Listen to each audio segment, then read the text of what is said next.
আমরা এই অধ্যায়ে অফিস এক্সপি এবং 2007 এ সংযুক্ত হওয়া নতুন ফিচার স্পেস কমান্ড নিয়ে আলোচনা করব। তো স্পেস কমান্ডের সাহায্যে আমরা ভয়েস কমান্ডের সাহায্যে যে কোনো কমান্ড অ্যাপ্লাই করতে পারি, মাউস এবং কিবোর্ড ছাড়াই, শুধুমাত্র ভয়েস কমান্ডের সাহায্যে।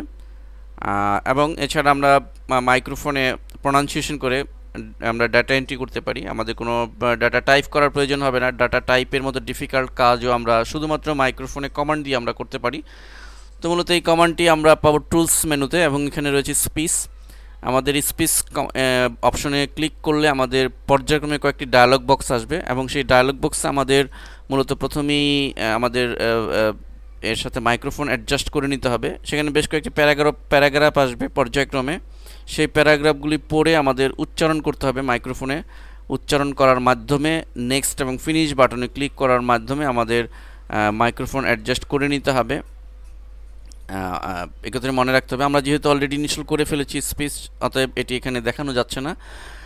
এবং এটি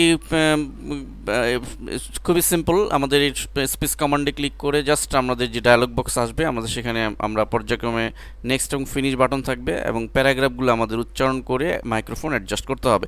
কি আমরা ডায়লগ বক্সে কী লেখা রয়েছে সেটি আমরা দেখলেই বুঝতে পারবো যে আমাদের স্টেপগুলো কী কী।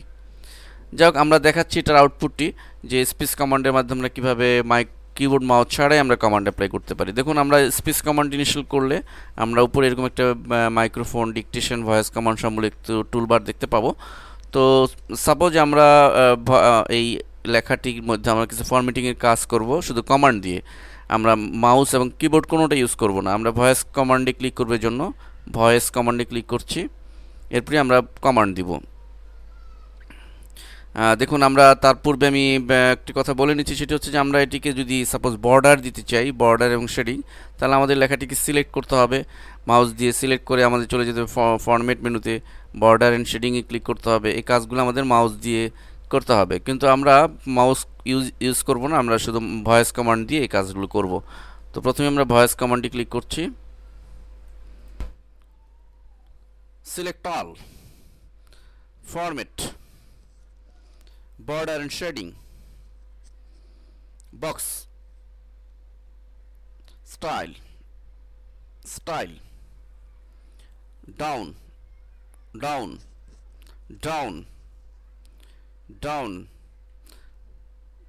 আমরা লক্ষ্য করছি যে আমরা ডাউন কমান্ডের মাধ্যমে আমরা নিচের দিকে আসতে পারছি। এখানে কিন্তু আমরা মাউস কিবোর্ড কিছুই ইউজ করছি না, শুধু আমরা ভয়েস কমান্ড দেওয়ার সাথে সাথে বসে একটু বর্ডার তৈরি করে নিয়েছে। এখানে লক্ষণীয় হচ্ছে আমরা যে মাঝখানে কিছু কথা বললাম, এই কারণে সে ওভাবেই কমান্ডগুলো নিচ্ছে। আমরা যখন কমান্ড অ্যাপ্লাই করব নিশ্চয়ই আমরা কোনো অনাকাঙ্ক্ষিত কথা বলবো না। তো এভাবে আমরা ভয়েস কমান্ডের সাহায্যে যে কোনো command, not only border shading, আমরা এখানে আমরা যদি পিকচার ইনসার্ট করতে চাই অথবা টেবিল মেনু কোনো টেবিল ক্রিয়েট করতে চাই, এই সমস্ত কমান্ডগুলি আমরা এই ভয়েস কমান্ডের মাধ্যমে করতে পারবো। এরপর আমরা দেখব যে কীভাবে ডাটা এন্ট্রি করতে হয় মাইক্রোফোনে কমান্ড দিয়ে। সেটির জন্য আমরা ডিকটেশনে ক্লিক করব, এবং আমরা মুখে উচ্চারণ যা করব সেটি এন্ট্রি হবে, সেই ডাটাগুলো এন্ট্রি হবে। আমরা এই কাজটি এখন করছি। Would you like something to drink?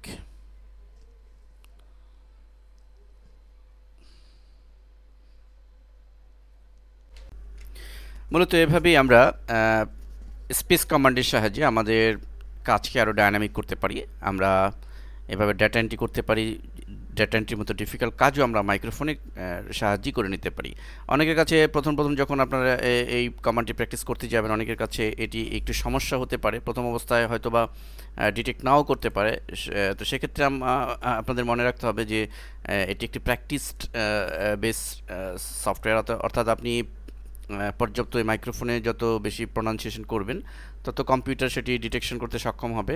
অর্থাৎ পিসি যেন আপনার ভয়েস বা আপনার যে প্রনাউন্সিয়েশন সে বুঝতে পারে, সেটার জন্য আপনার কিছু প্র্যাকটিস করতে হবে।